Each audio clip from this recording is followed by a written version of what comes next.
11 മണിക്ക് ചർച്ച തുടങ്ങി 1 മണിക്ക് നമ്മൾ ചർച്ച അവസാനിപ്പിക്കുമ്പോൾ എത്രത്തോളമാണ് ഓഡിറ്റ് വിശദമായി ചർച്ച ചെയ്യാൻ സാധിക്കുക എന്ന് പരിശോധിക്കേണ്ടതുണ്ട്. കാരണം എല്ലാ കൗൺസിലർമാർക്കും ഓഡിറ്റിൽ വിശദമായ അഭിപ്രായം പറയേണ്ടതുണ്ട്. മാത്രമല്ല മേയർ ഉച്ചയ്ക്ക് ശേഷം 2 മണിക്ക് വേറൊരു കൗൺസിൽ 77 അജണ്ട കുത്തി നിറച്ചുകൊണ്ട് മറ്റൊരു കൗൺസിൽ വിളിച്ചു ചേർത്തിരിക്കുകയാണ്. ഈ 77 അജണ്ട വായിക്കാൻ പോലും നമുക്ക് കഴിഞ്ഞിട്ടില്ല സതീഷേട്ടാ. ഫയൽ പരിശോധിക്കുന്നത് പോട്ടെ, ഈ 77 അജണ്ട ഇതിൽ നോക്കി നമുക്ക് തീർക്കാൻ കഴിഞ്ഞിട്ടില്ല. അപ്പോൾ വിശദമായ ചർച്ച കഴിഞ്ഞിട്ട് ശേഷം മാത്രമേ മറ്റ് കൗൺസിലേക്ക് കടക്കാൻ പോകാൻ പാടുള്ളൂ. ഇതിൽ കൃത്യമായ ചർച്ച നടത്താനുള്ള അവസരം മേയർ നിഷേധിക്കരുത്. ബഹുമാനോട് മേയർ, ഞാൻ ഇതിൽ ഓഡിറ്റിലേക്ക് വരികയാണ്. ഇവിടെ സതീഷും പറയുന്നത് കേട്ടാൽ ഈ കോർപ്പറേഷനെ അതോ അംഗീകാരം കിട്ടിയ അജണ്ടയാണ് നമ്മൾ ചർച്ച ചെയ്യാമെന്ന് തോന്നുന്നു. മേയറുടെ ഇരിപ്പും കണ്ടാൽ കോർപ്പറേഷൻ എന്തോ ശുചിത്വ മിഷൻ്റെ എന്തോ അംഗീകാരം കിട്ടി ആ അവാർഡിനെ കുറിച്ച് നമ്മൾ ചർച്ച ചെയ്യാൻ വേണ്ടിയിട്ട് ഇരിക്കണ പോലെയാണ് നമ്മൾ ഇരിക്കുന്നത്. മേയർ, ഇത് കോർപ്പറേഷനെതിരെയുള്ള കുറ്റപത്രമാണ് ഓഡിറ്റിന്റെ. ഞങ്ങൾ പ്രതിപക്ഷം ഈ കൗൺസിലിനെതിരെയുള്ള കുറ്റപത്രം ഉണ്ടാക്കുന്ന തിരക്കിലാണ്. പ്രതിപക്ഷ നേതാവ് ശ്രീ രാജമ്പലിനെ ഉൾപ്പെടെ കുറ്റപത്രം ഈ കോർപ്പറേഷന്റെ കഴിഞ്ഞ ഒരു 10 കാലത്തെ ഭരണത്തിന്റെ കുറ്റപത്രം തയ്യാറാക്കുന്ന തിരക്കിലാണ്. ശില്പശാല ഉൾപ്പെടെയുള്ള കാര്യങ്ങൾ വിളിച്ചുകൂട്ടി നിങ്ങൾക്കെതിരെയുള്ള കുറ്റപത്രം തയ്യാറാക്കിക്കൊണ്ടിരിക്കുകയാണ്. അപ്പം അതിൻ്റെ വിവരശേഖരണം, വിവരാവകാശ പ്രകാരം അപേക്ഷ കൊടുത്ത് അതിൻ്റെ വിവരശേഖരണത്തിൻ്റെ തിരക്കിലിടയിലാണ് ഇതുപോലൊരു ഓഡിറ്റ് വിഭാഗത്തിൻ്റെ റിപ്പോർട്ട് നമ്മുടെ പരിഗണനയ്ക്കായി വന്നത്. എന്താ മേയർ മൈക്കെടുത്ത് നിൽക്കണം, കുഴപ്പമൊന്നുമില്ലല്ലോ. ഒരു മെസ്സേജ് തരാമെന്ന് വെച്ചിട്ടാ. ഹോൾഡ് ചെയ്യാം. നമ്മുടെ ലൈഫ് പദ്ധതിയിലെ ഏറ്റവും മികച്ച കോർപ്പറേഷൻ തൃശ്ശൂർ ഒരു വലിയൊരു അംഗീകാരമല്ല. അപ്പം അതും കൂടി ഒന്നും ഇതിൻ്റെ കൂടെ ചേർത്ത് കേരളത്തിലത്തെ ഏറ്റവും മികച്ചതായി കണ്ടത് തൃശ്ശൂരിനെ. അപ്പം ഞങ്ങളങ്ങനെ ഒരു കുറ്റപത്രം തയ്യാറാക്കുന്ന തിരക്കിൻ്റെ ഇടയിലാണ് ഈ ഓഡിറ്റ് കോർപ്പറേഷൻ്റെ കൗൺസിലിലേക്ക് പരിഗണിക്കുക വന്നത്. ഞാൻ ഈ ഓഡിറ്റ് റിപ്പോർട്ട് വായിച്ചപ്പോൾ പകുതി ജോലി നമ്മുടെ കുറ്റപത്രം തയ്യാറാക്കുന്നതിൽ ഞങ്ങൾക്ക് കുറഞ്ഞിരിക്കുകയാണ്. പറയസേട്ടാ, ഞങ്ങളുടെ കുറ്റപത്രം തയ്യാറാക്കുന്നതിൽ പകുതി ജോലി ഓഡിറ്റുകാർ തീർത്തിരിക്കുകയാണ്. കാരണം നിങ്ങൾക്കെതിരെയുള്ള കഴിഞ്ഞ ഒരു 10 കാലത്ത് നിങ്ങൾക്കെതിരെയുള്ള ചാർജ് ഷീറ്റാണ് ഓഡിറ്റ് വിഭാഗം ചൂണ്ടിക്കാട്ടിയിട്ടുള്ളത്. നിങ്ങൾക്കെതിരെയുള്ള കുറ്റപത്രം, കോൺഗ്രസ് കുറ്റപത്രം സമർപ്പിക്കുന്നതിന് മുന്നേ നിങ്ങൾക്കെതിരെയുള്ള കുറ്റപത്രം CNT കൺട്രോളർ ഓഡിറ്റും ലോക്കൽ ഫണ്ട് ഓഡിറ്റും സമർപ്പിച്ചിരിക്കുകയാണ്. ആ ഓഡിറ്റിനെ കുറിച്ചാണ് നമ്മളിവിടെ ചർച്ച ചെയ്യുന്നത് മേയറെ. അപ്പം അങ്ങനെ ഒരു സാഹചര്യത്തിൽ വിശദമായൊരു ചർച്ച ഈ ഓഡിറ്റിൽ നടക്കേണ്ടതുണ്ട്. വേറെ ആദ്യത്തെ വിഷയം ഞാൻ സൂചിപ്പിക്കുകയാണ്.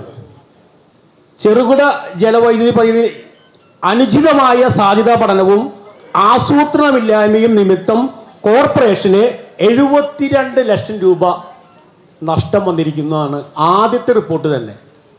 ഈ ജലവൈദ്യുതി പദ്ധതി നിലയങ്ങൾ ആരംഭിക്കുന്ന അന്ന് മുതൽ, കഴിഞ്ഞ ഭരണസമിതിയുടെ കാലത്താണ് ജലവൈദ്യുതി പദ്ധതി നിലയങ്ങൾ ആരംഭിക്കുന്നത്.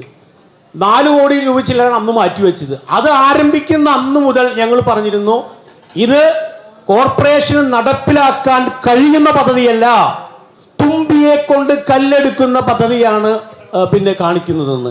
നിങ്ങൾ ആരും അത് കേട്ടില്ല.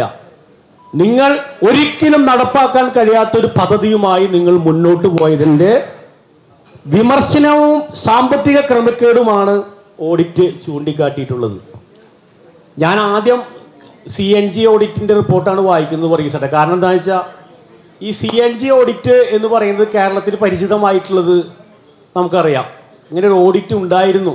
ഈ CNG ഓഡിറ്റ് എന്ന് പറഞ്ഞാൽ കേന്ദ്ര സർക്കാരിൻ്റെ കണക്കുപുള്ളിയാണ്. അവരുടെ ഖജനാവ് പരിശോധിക്കുന്ന, വിലയിരുത്തുന്ന, ചൂണ്ടിക്കാണിക്കുന്ന ഒരു വിഭാഗമാണ് CNG. നമുക്കിത് പരിചിതമായത് പ്രമാദമായൊരു കേസിലാണ് മേയറെ. ആ കേസ് എന്ന് പറയുന്നത് പിണറായി വിജയൻ ഉൾപ്പെട്ട ലാവ്ലിൻ കേസാണ്. ഈ ലാവ്ലിൻ കേസ് ചൂണ്ടിക്കാട്ടിയ ഓഡിറ്റാണ് CNG, controller and audit general. ആ ഓഡിറ്റിൻ്റെ റിപ്പോർട്ടാണ് നമ്മളിവിടെ വായിച്ചുകൊണ്ടിരിക്കുന്നത്. ലാവ്ലിൻ കേസിലേക്ക് ഞാൻ പോകുന്നില്ല, ഞാൻ അതിനെ പരിചയപ്പെടുത്തിയതാണ്. കണ്ണൻകുഴി, ആവരക്കുഴി, കയഞ്ചിരക്കൊല്ലി, ഇട്ട്യാനി തുടങ്ങിയ പദ്ധതികൾ ആരംഭിക്കുമ്പോൾ ഞങ്ങൾ ചൂണ്ടിക്കാട്ടിയിരുന്നു ഇത് നടപ്പാക്കാൻ സാധിക്കില്ല. ഇതിൽ കൃത്യമായി ഓഡിറ്റിൽ പറയുന്നുണ്ട്, ജലവൈദ്യുതി പദ്ധതിയിലെ കണ്ണൻകുഴി ഡിവിഷണൽ ഫോറസ്റ്റ് ഓഫീസർ നൽകിയ മറുപടിയിൽ താഴെ പറയും പ്രകാരം ഡാം നിർമ്മിക്കാൻ ഉദ്ദേശിക്കുന്ന സ്ഥലം പറമ്പിക്കുളം ടൈഗർ റിസർവോയറിന്റെ ബഫർ സോണിൽ ഉൾപ്പെടുന്നതും കോൾസോണിൽ നിന്നും 1 കിലോമീറ്റർ ദൂരത്തിലുള്ളതുമായ പ്രദേശമാണെന്ന് ഡിവിഷണൽ ഫോറസ്റ്റ് ഓഫീസർ നമുക്ക് റിപ്പോർട്ട് വന്നിട്ടുണ്ട്. മാത്രമല്ല പരിയാരം റേഞ്ചിലെയും പറമ്പിക്കുളം ഡിവിഷനിലെ ഒരക്കമ്പൻ റേഞ്ചിലെയും പ്രദേശങ്ങൾ വെള്ളത്തിലിടിയിലാകുന്നതിന് ഇത് കാരണമാകും. ആയതുകൊണ്ട് തന്നെ കടുവയുടെ ആവാസ വ്യവസ്ഥയ്ക്ക് വളരെയധികം ദോഷകരമായി ബാധിക്കുന്നതിന് ഇടയാക്കുന്നു. വിവിധ ഇനം വേഴാമ്പലുകളുടെ ആവാസ വ്യവസ്ഥയുടെ കേന്ദ്രമാണിത്. ഇതൊക്കെ നമുക്ക് ഡിവിഷണൽ ഫോറസ്റ്റ് ഓഫീസർ, നിങ്ങൾക്ക് എന്താ ആവാസ വ്യവസ്ഥ, എന്ത് പരിസ്ഥിതി, ഇതാണ് നിങ്ങളുടെ സ്ഥിതി. മേയറെ, കഴിഞ്ഞ പറഞ്ഞ സ്ഥിതിയുടെ കാര്യം, ഇവർക്ക് എന്ത് പരിസ്ഥിതി, എന്താ ആവാസം, ഒരിക്കലും നടപ്പിലാക്കാൻ കഴിയാത്തൊരു പദ്ധതിയുമായി ഇവർ മുന്നോട്ട് പോവുകയാണ്. ചെറുകിട ജലസേന പദ്ധതിയുമായി ബന്ധപ്പെട്ട് മറ്റു ചില ആക്ഷേപങ്ങൾ ഇവർ പറയുന്നുണ്ട്. ഈ പദ്ധതി വർഷങ്ങൾക്ക് മുന്നേ ഇലക്ട്രിസിറ്റി ബോർഡ് ഉപേക്ഷിച്ച പദ്ധതിയാണെന്ന്. ഓഡിറ്റാണ് പറയുന്നത്, ഞാനല്ല, ഓഡിറ്റാണ് പറയുന്നത്. കാലപ്പഴക്കത്താൽ ഉണ്ടാകുന്ന വിലവർധനകളും ചിലവുകളും ഉണ്ടാകുന്ന വ്യതിയാനങ്ങളും കാലാനുസൃതമായ നിർമ്മാണങ്ങളുടെ പ്രവർത്തികളെ മാറ്റവും ഉൾക്കൊള്ളിക്കുന്നതിൽ ഈ റിപ്പോർട്ട് ശ്രദ്ധ പതിപ്പിച്ചിട്ടുണ്ടാകുന്നു എന്ന് ന്യായമായും സംശയിക്കേണ്ടിയിരിക്കുന്നതാണ് ഓഡിറ്റ് വിമർശിക്കുന്നത്. ഒരു പദ്ധതി DPR ഉണ്ടാക്കി നൽകാൻ 32 ലക്ഷം രൂപ ചെലവഴിച്ചത് ഫലപ്രദമല്ലാതായിരിക്കുന്നു. വളരെ ഗൗരവപൂർവ്വമുള്ള കണ്ടെത്തലാണ്. ഒരു പദ്ധതി DPR തയ്യാറാക്കാൻ 32 ലക്ഷം രൂപ ലാപ്സായി പോയിന്ന്. ആരുടെ കാശ്? ജനങ്ങളുടെ കാശ്, ജനങ്ങളുടെ നികുതിപ്പണം. ജനങ്ങളുടെ നികുതിപ്പണമാണ് ഇവിടെ ലാപ്സായി പോയത്. തദ്വാര വൈദ്യുതി വിഭാഗത്തിനും തൃശ്ശൂർ കോർപ്പറേഷനും 33 ലക്ഷം രൂപ ഇലക്ട്രിസിറ്റി എഞ്ചിനീയറോട് ഇരിക്കുന്നുണ്ട് ജോസ്, നഷ്ടം സംഭവിച്ചിരിക്കുന്നു. കൂടാതെ നടപ്പിലാകാത്ത പ്രവൃത്തികൾക്കായി 2017 മുതൽ 91 ലക്ഷം രൂപ ഗവൺമെന്റിൽ നിക്ഷേപിച്ചിരിക്കുന്നതിനാൽ തൃശ്ശൂർ കോർപ്പറേഷൻ വൈദ്യുതി വിഭാഗത്തിനും വലിയ നഷ്ടമാണ് സംഭവിച്ചിരിക്കുന്നതെന്നാണ് ഓഡിറ്റ് പറയുന്നത്. ഞാൻ പ്രധാനപ്പെട്ട വിഷയങ്ങളിലേക്ക് മാത്രമേ പോകുന്നുള്ളൂ മേയറെ. തൃശ്ശൂർ കോർപ്പറേഷൻ പരിധിയിൽ CCTV സർവൈലൻസ് സിസ്റ്റം സ്ഥാപിക്കുന്നതിന് പദ്ധതിയിൽ അപാകതകൾ, ഓഡിറ്റ് നിരീക്ഷണങ്ങൾ, കോർപ്പറേഷൻ പരിധിയിൽ CCTVകൾ സ്ഥാപിക്കുന്നതിന് ആവശ്യമായ മൊത്തം തുകയും വ്യക്തികളിൽ നിന്നും സ്ഥാപനങ്ങളിൽ നിന്നും ശേഖരിക്കുന്നതിനായി ഈ പദ്ധതി വിഭാവനം ചെയ്തിരുന്നത്. അങ്ങനെയാണ് ഈ പദ്ധതി വിഭാവനം ചെയ്തിരുന്നത്. ഇതിനായി സർക്കാർ അനുമതിയും ലഭിച്ചതാണ്. എന്നാൽ മതിയായ തുക ഉറപ്പുവരുത്താതെ 5,20,00,000 പദ്ധതിയുമായി മുന്നോട്ട് പോയതും ITL ലിമിറ്റഡ് എന്ന കമ്പനിയുമായി കരാറിൽ ഏർപ്പെട്ടതും വർക്ക് ഓർഡർ കൊടുത്തതും അപാകതയായി ഓഡിറ്റ് നിരീക്ഷിക്കുന്നു. ഫണ്ട് ഇല്ലാതെ വർക്ക് ഓർഡർ നൽകിയതിനെ സംബന്ധിച്ച് നിങ്ങൾ വിശദീകരണം നൽകണം. ചെയ്ത പ്രവർത്തിയുടെ പണം ലഭിക്കാത്തത് കാരണം ITL ലിമിറ്റഡ് കുറച്ച് പ്രവർത്തകൾ, അതായത് CCTV സ്ഥാപിച്ചത് അപൂർണമാണെന്നാണ് ഓഡിറ്റ് പറയുന്നത്. അപൂർണമാണ് CCTV സ്ഥാപിച്ചത്. സിസ്റ്റം സ്ഥാപിക്കുന്നതിനായി തുടങ്ങിയ പദ്ധതി മുടങ്ങിക്കെടുക്കുന്നു അപൂർണമായതിനാൽ. ഇതാണ് ഓഡിറ്റിന്റെ ഗൗരവപൂർവ്വമുള്ള ഒരു നിരീക്ഷണം മേയറെ. CCTV വിഷയത്തിൽ മറ്റൊരു വിഷയം, കൗൺസിൽ അംഗീകരിച്ച നിരക്കിനേക്കാൾ കൂടിയ നിരക്കിൽ ബയോഡൈജസ്റ്റർ മുതലായ വാങ്ങിയ ഇനത്തിൽ ഏജൻസിക്ക് തുക നൽകിയതിൽ കോർപ്പറേഷന് 3 ലക്ഷം രൂപ നഷ്ടം. നമ്മൾ അങ്ങോട്ടാണ് അവർക്ക് ലാഭം ഉണ്ടാക്കി കൊടുക്കണേ. ബയോബിൻ വാങ്ങിയ കമ്പനിക്ക് 3 ലക്ഷം രൂപ നമ്മൾ അങ്ങോട്ട് ലാഭം ഉണ്ടാക്കി കൊടുക്കുക. അതെന്താണെന്ന് മനസ്സിലാവുന്നില്ല. ആരോഗ്യ സ്റ്റാൻഡിംഗ് കമ്മിറ്റി തീരുമാനപ്രകാരം ഹാജരാക്കിയ ഉൽപ്പന്നങ്ങളുടെ ഗുണനിലവാരം തൃപ്തികരമായി കണ്ടതിൽ കുറവ് നിരക്കായ 37 ലക്ഷം രൂപ രേഖപ്പെടുത്തിയ ആലപ്പി ബയോട്ടിക് എന്ന സ്ഥാപനത്തിന്റെ ടെൻഡർ അംഗീകരിക്കുന്നതിന് കൗൺസിൽ പരിഗണനയ്ക്കായി, വളരെ ഗുരുതരമായ ഇതിന്റെ സാമ്പത്തിക ക്രമക്കേട് കാണിക്കുന്നതിന്റെ ഏറ്റവും വലിയ നേർചിത്രമാണിത്. സാമ്പത്തിക ടെൻഡർ അംഗീകാരത്തിന് കൗൺസിൽ പരിഗണനയ്ക്കായി ശുപാർശ ചെയ്തു. കുറവ് നിരക്ക് രേഖപ്പെടുത്തിയ ആലപ്പി ബയോട്ടിക് എന്ന സ്ഥാപനത്തെ ടെൻഡർ അംഗീകരിക്കുവാൻ കൗൺസിൽ യോഗത്തിൽ തീരുമാനിച്ചു. ഇതിൽ പറയുന്നുണ്ട്, ഇത് പ്രകാരം സ്ഥാപനത്തിന് വർക്ക് ഓർഡർ നൽകുകയും സ്ഥാപനവുമായി കരാർ തൃശ്ശൂർ മുനിസിപ്പൽ കോർപ്പറേഷന് വേണ്ടി ക്ലീൻ സിറ്റി മാനേജർ നമ്മുടെ HS ഏർപ്പെടുകയും 1760 ഉയർന്ന നിരക്കായ 1971 പ്രകാരമാണ് കരാർ ഏർപ്പെട്ടിരിക്കുന്നത്. കൂടുതൽ നമ്മൾ തീരുമാനിച്ചതിനേക്കാൾ കൂടുതൽ നിരക്കിന് ആളുകൾക്ക് മനസ്സിലാവുന്നുണ്ടെന്ന് കരുതുന്നു. കാരണം കൗൺസിൽ തീരുമാനിച്ചതിനേക്കാൾ ഇരട്ടി നിരക്കിനാണ് ഈ ബയോപിൻ മേടിക്കുന്നതിന് ആലപ്പി എന്ന് പറയുന്ന കമ്പനിയുമായി നമ്മൾ കരാർ ഏർപ്പെട്ടത്. 150 പോർട്ടബിൾ ബയോപിൻ ഹൗസ് യൂണിറ്റ് വിതരണം ചെയ്തു ആലപ്പി ബയോട്ടിക് എന്ന സ്ഥാപനത്തിന് മുപ്പത്തൊന്ന് ലക്ഷം അധികമായി നൽകിയെന്ന് കാണുന്നു. പറയസേട്ടാ, നമ്മൾ അങ്ങോട്ട് കൊടുത്തു ആലപ്പിക്ക്. ഓഡിറ്റാണ് പറയുന്നത്. വളരെ ഗൗരവമുള്ള വിഷയം. അല്ല, അത് മനസ്സിലായി. ഇനിയിപ്പോ ഓഡിറ്റ് തെറ്റാന്ന് പറഞ്ഞോ നിങ്ങള്? ഞങ്ങളുടെ ഗവൺമെന്റ് ഉമ്മൻചാണ്ടിയാണല്ലോ ഭരിക്കുന്നത് കേരളത്തിൽ. കൃത്യമായ ആസൂത്രണമില്ലായ്മ മൂലം സ്വീപ്പിംഗ് മെഷീൻ വാങ്ങിയത് മൂലം കോർപ്പറേഷൻ ഉണ്ടായ പാഴ്ചെലവ് 66 ലക്ഷം രൂപ. ഉദ്യോഗസ്ഥന്മാരൊന്ന് കേൾക്കണം കേട്ടോ. 66 ലക്ഷം രൂപയാണ് നമുക്ക് പാഴ്ചെലവ്. നിങ്ങൾക്ക് കേൾക്കുമ്പോൾ ഉൾക്കൊള്ളാൻ സാധിക്കില്ല ഭരണപക്ഷത്തിന്. കാരണം കൃത്യമായ കണക്കാണല്ലോ പറയുന്നത്. അപ്പം നിങ്ങൾ ആരും തൃപ്തരല്ല എന്ന് മനസ്സിലായി. നിങ്ങൾ പറഞ്ഞ തന്നെ സ്ഥിരമായി മിഷൻ റോഡുകളിൽ ശുചീകരണ പ്രവർത്തനങ്ങൾക്ക് ഉപയോഗിക്കുന്നതായി വാഹനം വെഹിക്കിൾ വിഭാഗത്തിലേക്ക് മാറ്റേണ്ടതാണെന്നും എന്നാൽ റോഡ് ട്രാൻസ്പോർട്ട് അതോറിറ്റിയിൽ നിന്നും അതിനുള്ള അനുമതി വാങ്ങാനും അക്കൗണ്ട് ജനറലിന്റെ ഓഡിറ്റിൽ ആവശ്യപ്പെട്ടിരുന്നെങ്കിലും ഇത് റോഡിൽ ഉപയോഗിക്കുന്ന ഒരു സാധനം എന്ന് പിന്നെ RTOയുടെ അനുമതി വേണമെന്ന് അത് നമ്മൾ വാങ്ങിയിട്ടില്ല. എന്നാൽ അതിനേക്കാൾ ഗൗരവമായ പരാമർശങ്ങളുണ്ട്. നഗരസഭാ ജീവനക്കാരും ഓഡിറ്റ് പാർട്ടിയും സംയുക്തമായി 27/2025 കുരീച്ചറിൽ ഗ്രൗണ്ടിൽ നിർത്തിയിട്ടിരിക്കുന്ന, അത് ഓടുന്നില്ലല്ലോ, നിർത്തിയിട്ടിരിക്കുന്ന വാഹനം പരിശോധിച്ചു. വാഹനം കുറച്ചു കാലമായി ഉപയോഗിക്കാറില്ലെന്ന് കണ്ട് ഡ്രൈവർ ഉൾപ്പെടെ 2 തൊഴിലാളികളെയാണ് ഇതിന്റെ ഓടാത്ത വാഹനത്തിനെ അറിയിച്ചട്ടാ. ഏതോ 2 സഖാക്കളാണ്. 2 തൊഴിലാളികളെയാണ് ഇതിന്റെ പ്രവർത്തനത്തിനായി നിയമിച്ചിട്ടുള്ളത്. പ്രസ്തുത വാഹനത്തിന്റെ ലോഗ് ബുക്ക് പരിശോധിച്ചതിൽ പ്രസ്തുത വാഹനം ജനുവരി 24 മുതൽ 2025 വരെ 15 മാസത്തിൽ ആകെ പ്രവർത്തിച്ചത് 8 ദിവസം. 15 മാസത്തിൽ ആകെ പ്രവർത്തിച്ചത് 8 ദിവസം. ഞാനല്ല പറഞ്ഞ ഓഡിറ്റാ. സ്വീപ്പിംഗ് മെഷീൻ പരിവാഹനവുമായി ബന്ധപ്പെട്ട് 3 ഡ്രൈവർമാരെ നിയോഗിച്ച് 2022 കോർപ്പറേഷൻ സെക്രട്ടറി ഉത്തരവ് പുറപ്പെടുവിച്ചു.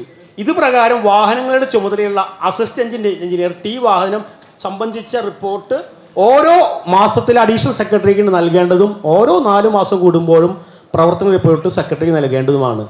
കഴിഞ്ഞ 15 മാസത്തിൽ, അതാണ് അവസാനത്തെ കൺക്ലൂഷൻ, കഴിഞ്ഞ 15 മാസത്തിൽ പ്രസ്തുത വാഹനം ആകെ 8 ദിവസമാണ് പ്രവർത്തിച്ചിട്ടുള്ളത്. പ്രായോഗിക വശങ്ങളെക്കുറിച്ച് പഠിക്കാത്തത് മൂലം വാഹനത്തിന് വേണ്ടി ചെലവഴിച്ച 66 ലക്ഷം രൂപ, എൻ്റെയും മേയറുടെയും ഈ പാവപ്പെട്ട ജനങ്ങളുടെയും നികുതിപ്പണം 66 ലക്ഷം രൂപ പാഴ്ചെലവായി എന്നാണ് ഓഡിറ്റ് പറയുന്നത്. റോഡുകളിലേക്ക് ഞാൻ കടക്കുന്നില്ല, രാജേട്ടൻ അത് പറഞ്ഞുകൊണ്ട്.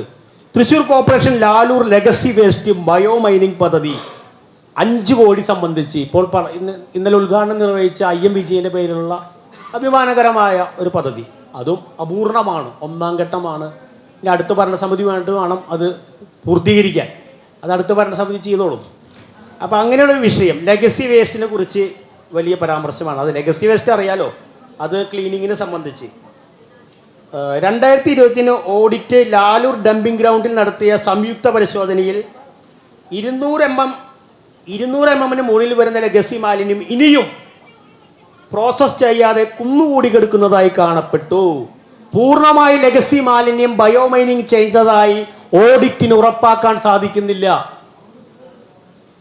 ബയോമൈനിങ് പ്രവൃത്തിക്ക് സെൻട്രൽ പൊല്യൂഷൻ കൺട്രോൾ ബോർഡിന്റെ അനുമതിയും ലഭിച്ചിട്ടില്ല. നിങ്ങൾ മറുപടി കൊടുക്കേണ്ടതാണ്. ബയോമൈനിങ് സൈറ്റിൽ നിങ്ങൾ ക്യാമറകൾ സ്ഥാപിച്ചിട്ടില്ല എന്ന വിലയിരുത്തൽ. കാരണം അവിടെ എന്താ നടക്കണമെന്ന് ആർക്കും മനസ്സിലായിട്ടില്ല. ക്യാമറ ഉണ്ടെങ്കിൽ മനസ്സിലാക്കാൻ സാധിക്കും. അത് സ്ഥാപിച്ചിട്ടില്ല നിങ്ങൾ.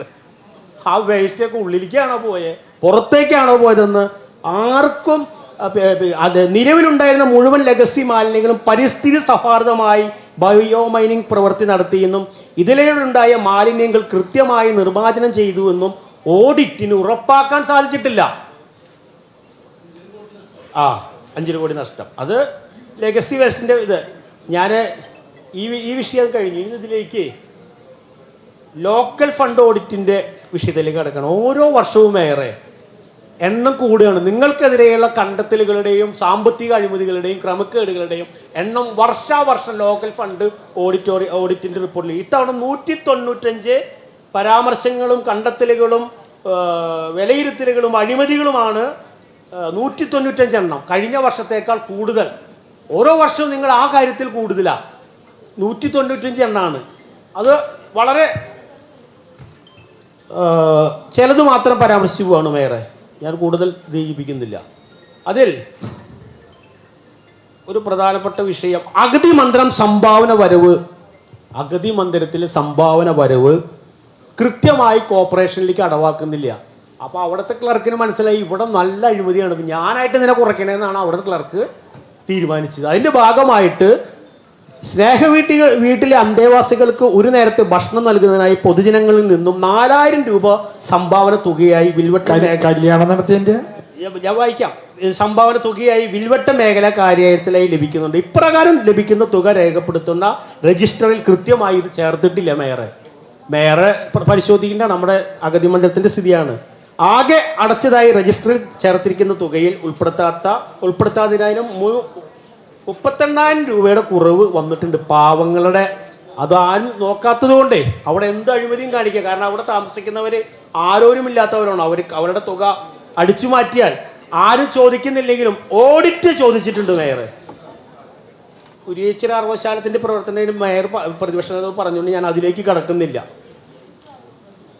മറ്റൊരു വിഷയം, മേയറുടെ ഡൽഹി യാത്രയെക്കുറിച്ച് പറയുന്നുണ്ട്. ഡൽഹി യാത്രയെക്കുറിച്ച് മാത്രമല്ല, മേയർ നടത്തിയ എല്ലാ യാത്രയെയും കുറിച്ചും ഓഡിറ്റ് പറയുന്നുണ്ട്.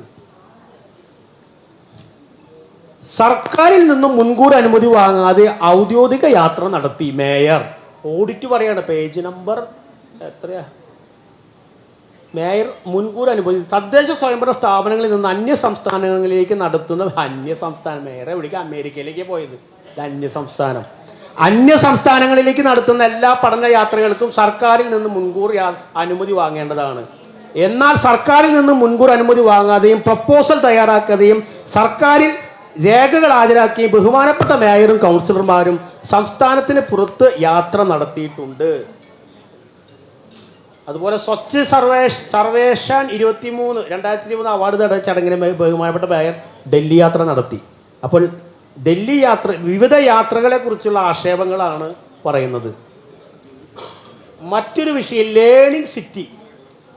ലേണിംഗ് സിറ്റി പദ്ധതി ആസൂത്രണം. മേയർ എല്ലാ കാലത്തും കഴിഞ്ഞ ഈ ലേണിംഗ് സിറ്റി വന്നതിന് ശേഷം നിരന്തരം പറഞ്ഞിരുന്ന വിഷയമാണ് ലേണിംഗ് സിറ്റി, യുനെസ്കോ നഗരം. ജനാണെങ്കിൽ നികുതി അടയ്ക്കാൻ നെട്ടോട്ട് ഓടിക്കൊണ്ടിരിക്കുകയാണ് മേയർ. ലേണിംഗ് സിറ്റിയും യുനെസ്കോ നഗരം, പാവപ്പെട്ടവൻ്റെ വായലിക്ക് ലേണിംഗ് സിറ്റി യുനെസ്കോ നഗരം കൊടുത്തുകൊണ്ട് വല്ല കാര്യമുണ്ട് മേയറെ? പക്ഷെ അത് നടപ്പിലാക്കിയതിനെ കുറിച്ച് വളരെ ഗൗരവതരമായ പരാമർശം മേയർ കേൾക്കാതെ പോകരുത്. അതായത് നഗരത്തിലെ പൊതു ഇടങ്ങൾ കുട്ടികൾക്ക് സുരക്ഷിതവും ആരോഗ്യപരവും സുസ്ഥിരവുമാക്കി മാറ്റാനും 8 വയസ്സ് വരെയുള്ള കുട്ടികൾക്ക് വ്യക്തിവികാസത്തിന് വഴിയൊരുക്കുന്ന പദ്ധതികൾ ആവിഷ്കരിച്ച് നടക്കുകയാണ് പഠനനഗരം പദ്ധതിയുടെ പ്രധാന ലക്ഷ്യം. കേരളത്തിലെ എല്ലാ അറിവുകളും വൈദഗ്ധ്യങ്ങളും പങ്കുവയ്ക്കാനും അവയുമായി ബന്ധപ്പെട്ട് പ്രവർത്തിക്കുന്നവരെ ഏകോപിപ്പിക്കാനും ലേണിംഗ് സിറ്റി മുഖാന്തരം പദ്ധതികളുണ്ട്. യുനെസ്കോ ആഗോള ലേണിംഗ് സിറ്റി ശൃംഖലയിൽ global designing cities initiative cities for kids പ്രോഗ്രാമിലേക്ക് തൃശ്ശൂർ നഗരത്തെയും തിരഞ്ഞെടുത്തതും മേൽ പ്രവർത്തനങ്ങളാണ് മേയറെ. എന്നാൽ പഠനനഗരം പദവി ലഭിച്ചതിൽ നിന്നും വിദ്യാഭ്യാസ മേഖലയിൽ നഗരസഭ നടത്തിയ ചെലവുകൾ പരിശോധിച്ചാൽ കഴിയുന്നത് മേയറെ പ്രധാനമായും ആഘോഷങ്ങളും, ലേണിംഗ് സിറ്റിയിൽ ആഘോഷങ്ങളും ചുരുക്കം ചില ചർച്ചകളും യോഗങ്ങളും പരിശീലനവും മാത്രമാണ്. പുട്ടടിച്ചു എന്നാണ് ഓഡിറ്റ്, അത് പറയാൻ പറ്റില്ല. അതുകൊണ്ടാണ് ഓഡിറ്റ് അങ്ങനെ പറഞ്ഞത്. നിങ്ങൾ ആകെ ഈ ലേണിംഗ് സിറ്റിയുടെ പേരിൽ മുന്തിയ ഹോട്ടലുകളിൽ കുറെ യോഗങ്ങളും ആഘോഷങ്ങളും മേയറുടെ നേതൃത്വത്തിൽ മുമ്പിൽ വലിയ ഗമയോടെ നഗരത്തിൽ ഒരു റാലിയും നടത്തി. ഇതല്ലാതെ ലേണിംഗ് സിറ്റി കൊണ്ട് നഗരത്തിനോ ജനങ്ങൾക്കോ യാതൊരു ഗുണവും കിട്ടിയിട്ടില്ല എന്ന് പറയുകയാണ്. വയോജനങ്ങൾക്ക് കട്ടിൽ വിതരണം ചെയ്തില്ല അപാകത. എന്തൊരു കഷ്ടാണ് ഈ പാവപ്പെട്ടവന് കട്ടിൽ, അത് നടുടിഞ്ഞ് വീഴാൻ വേണ്ടിയിട്ടുള്ള കട്ടിൽ. ഒരു കൊല്ലം കഴിഞ്ഞാൽ കട്ടിൽ ദ്രവിച്ച് അതിൽ കിടക്കുന്ന ആൾക്കാർ നടുടിഞ്ഞു വീഴുക. അതാണ് പറയുന്നത്, കട്ടിൽ വിതരണത്തില് ലക്ഷക്കണക്കിന് രൂപയുടെ തുക തടസ്സപ്പെടുത്തുന്നുവെന്ന്. ഞാൻ അത്രേ പറയുന്നുള്ളൂ. അത് കൊടുത്ത ഏജൻസിയെ കുറിച്ചൊക്കെ വളരെ ക്രമവിരുദ്ധമായി കണക്കാക്കി ഉത്തരവാദികൾക്കെതിരെ നടപടി സ്വീകരിക്കേണ്ടതാണെന്ന് സതീശേട്ടൻ ഏത് ഓഡിറ്റാണോ വായിച്ചത്? പുള്ളി ഓഡിറ്റൊന്നും വായിച്ചിട്ടില്ല. ഓഡിറ്റ് വായിച്ചെങ്കിൽ പറയില്ല. പുള്ളി വികസനത്തെ കുറിച്ച് പറഞ്ഞിരുന്നു. ഓഡിറ്റ് പറയുന്നത് ഈ കട്ടിൽ വിതരണം ചെയ്ത കമ്പനികൾക്കെതിരെ നടപടി സ്വീകരിക്കണമെന്നാണ് മേയറെ. വളരെ ഗൗരവമുള്ളൊരു സാധനം. അതായത് അമൃത് മൾട്ടി ലെവൽ കാർ പാർക്കിംഗ് സംവിധാനം പദ്ധതി പൂർത്തീകരിച്ചിട്ടില്ല. ഇനി അതിൽ നിങ്ങൾക്ക് അഭിപ്രായ വ്യത്യാസം ഉണ്ടോ? ആ പദ്ധതി പൂർത്തീകരിച്ചിട്ടില്ല. നമ്മുടെ ജില്ലാ ആശുപത്രിയിലെ അമൃത് മൾട്ടി ലെവൽ പാർക്കിങ്ങിൻ്റെ സ്ഥിതി എന്താണെന്ന് കൂടി വിലയിരുത്തണം. ഇവിടെയാണെങ്കിൽ വാഹനങ്ങൾ കയറ്റാൻ ആളുകൾ മടിക്കുകയാണ്. അതിൻ്റെ കാര്യക്ഷമത കൂടുതൽ കാരണം മുനിസിപ്പാലിറ്റി ചട്ടങ്ങൾ, ബിൽഡിംഗ് ചട്ടങ്ങൾ പാലിച്ചിട്ടില്ല നിങ്ങളത് പണിയുമ്പോൾ. കോർപ്പറേഷൻ ഓഫീസിന് മുൻവശത്തെയും ജനറൽ ആശുപത്രിയിലും നിലവിലുള്ള കെട്ടിടങ്ങളുടെ ആകെ വിസ്തീർണത്തിന് ആനുപാതികമായി ആവശ്യമായ പാർക്കിംഗ് സ്ഥലം കൃത്യമായി നിശ്ചയിക്കാതെയാണ് ഓട്ടോമാറ്റഡ് പാർക്കിംഗ് സംവിധാനത്തിന്റെ സ്ട്രക്ചർ ഉണ്ടാക്കിയിട്ടുള്ളത്. ഈ ഉദ്യോഗസ്ഥന്മാരൊക്കെ ഈ കോർപ്പറേഷൻ നിങ്ങളുടെ ഒപ്പം നിന്നുകൊണ്ട് ഈ കോർപ്പറേഷൻ നശിപ്പിക്കാൻ കൂട്ടുനിന്നതിന്റെ ഉദാഹരണമാണ് ഈ ഓഡിറ്റ്. ഈ ഉദ്യോഗസ്ഥരൊക്കെ കണക്ക് പറയേണ്ടി വരും. കണക്ക് പറയാതെ പോകില്ല മേയറെ. കണക്ക് പറയിച്ചിട്ട് ഞങ്ങൾ വിടുള്ളൂ. വേറെ ഞാൻ നിർത്താണ്. ഇത്ര നിരവധി ആക്ഷേപങ്ങളുള്ള ഓഡിറ്റിനെ കുറിച്ചാണ് നമ്മൾ ചർച്ച ചെയ്തുകൊണ്ടിരിക്കുന്നത്. മേയറെ, ഈ ഓഡിറ്റിൽ ചൂണ്ടിക്കാട്ടിയിട്ടുള്ള വിഷയങ്ങൾ ഞങ്ങൾ ജനങ്ങൾക്ക് മുമ്പാകെ വെക്കാൻ പോവുകയാണ്.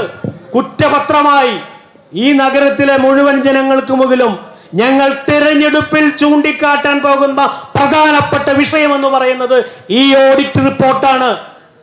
നിങ്ങൾക്കെതിരെയുള്ള കുറ്റപത്രം, ചാർജ് ഷീറ്റ് ഞങ്ങൾ ഈ ജനങ്ങൾക്ക് മുമ്പായി ഈ തെരഞ്ഞെടുപ്പിൽ സമർപ്പിക്കാൻ പോവുകയാണ്. ജനങ്ങൾ വിലയിരുത്തട്ടെ.